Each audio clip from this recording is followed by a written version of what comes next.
Horizon Forbidden West is without a doubt one of the best looking games ever. It looks good even on the PS5 Pro. So can the new PS5 Pro somehow manage to make it look even better? Let's talk about Horizon Forbidden West on the PS5 versus PS5 Pro. Loading times are up first. Continuing the game from dashboard here, PS5 Pro is slightly faster. I know it's a measly 1 second, but a win is a win. This is the same sort of trend I've seen in other games like Spider-Man 2 and Dragon's Dogma 2. Now let's talk about the visuals, the graphics, the resolution. PS5 Pro essentially takes the usual favor resolution, favor performance, and balance modes, and then adds a Pro at the end. So favor resolution is called Favor Resolution Pro. This 30 FPS mode is essentially going to give you the best visual fidelity, the highest graphic settings. Side-by-side comparisons here don't show much of a difference between the two consoles. I mean, the regular PS5's favor resolution is already so close to 4K that you're going to be hard-pressed to see a difference. In some cases, the regular PS5 actually looks sharper. In others, the PS5 Pro looks slightly sharper. They are for sure slightly different. Of course, that new upscaling technique, PSSR, I mean, it's going to look a little different than the PS5 regular console.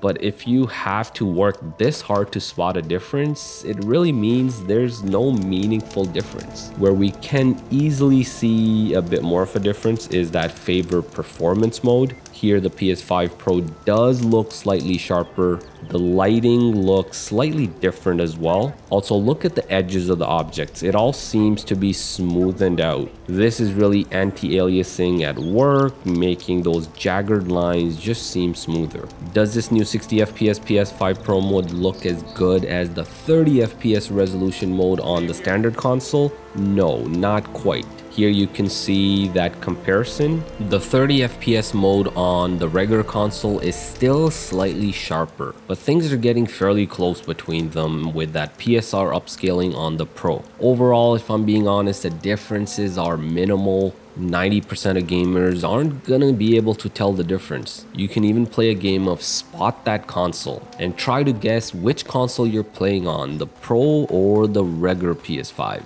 Now let's talk about the performance, the FPS. This game, like any Sony first-party titles, has flawless FPS performance. There aren't any issues even on the regular PS5, and I'm showing favor resolution mode here, and it's a solid lock 30 FPS on both consoles. Heck, even the old gen PS5 Pro gives you a solid lock FPS for this game. If you're looking at numbers though, there are some drops. They're not during the gameplay, but instead during the cutscenes. During pretty much every single cutscene, you're gonna see a drop of a frame or two. This happens every time the camera changes during a cutscene. Both the regular PS5 and the PS5 Pro really see the same sort of pattern here. That 60 FPS favor performance mode is also gonna be a solid lock 60 FPS during the gameplay, but that too gets those minor frame drops during cutscenes. I mean, the issue during cutscenes doesn't really matter. The game's really trying to make the cutscene cinematic with how the camera angle changes and how the camera kind of focuses on subjects. The gameplay is a solid lock 60, and that's what matters. By the way, that favor performance Pro mode is the recommended settings from the developers. They really want you to play with that mode on the Pro. 60 FPS together with visuals that are almost the best. If you have a 120 Hz VRR display like this LG C4, you get a few more graphic options. On both consoles, there's then this balance mode that essentially gives you the highest visual fidelity, but now with a higher 40 FPS instead of 30. There's actually one more almost hidden setting. If you're connected to a VRR 120 Hz display, that favor performance mode actually gives you an unlocked FPS. You can see the side-by-side comparison here between the two consoles. The standard PS5 actually comes out on top. It seems to be getting a few frames higher. Both consoles are barely above 60 FPS though, so it's all gonna feel similar when you're actually playing. But if you're a numbers person, that standard PS5 actually gives you slightly higher numbers in this setting. So that's what you need to know about Horizon Forbidden West on the regular PS5 versus the PS5 Pro.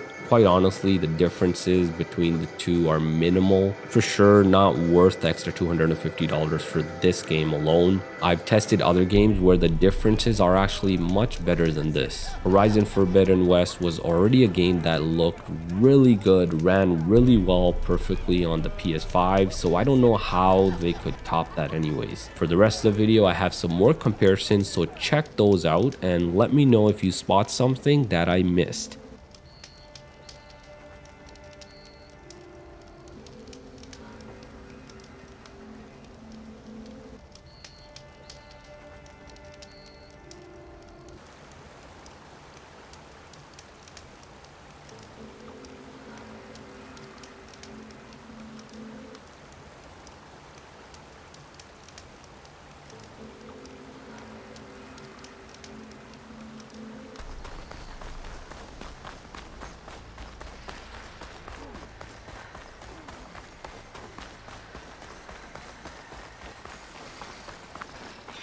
Where are you off to? Is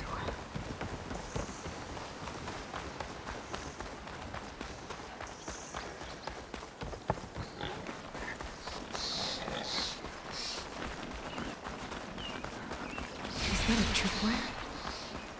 The whole area's rigged with them. Hey! I see you're a practiced hunter. Took you less time to kill those scroungers than vanguards to kill one bristleback. So the vanguards came through here? Yeah, just a bit ago. Down that bristleback, headed south. But then those scroungers showed up to carve the carcass, as they do. Then another bristleback ran through. I'm telling you, it's crazy around here. So the vanguard went south? Probably. This whole valley is swarming with them.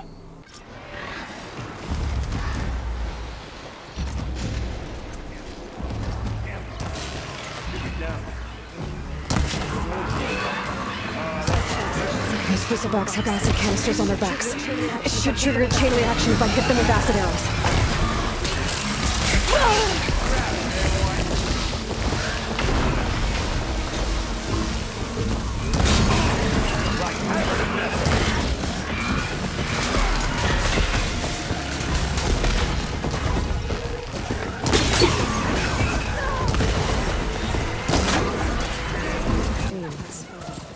Where would they be?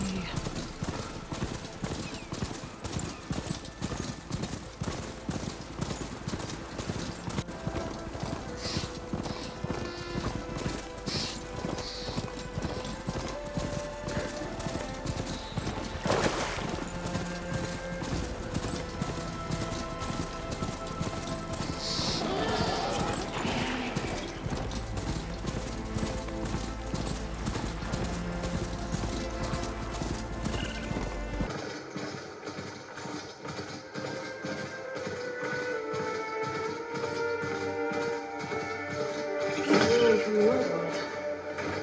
I could find some. One less machine.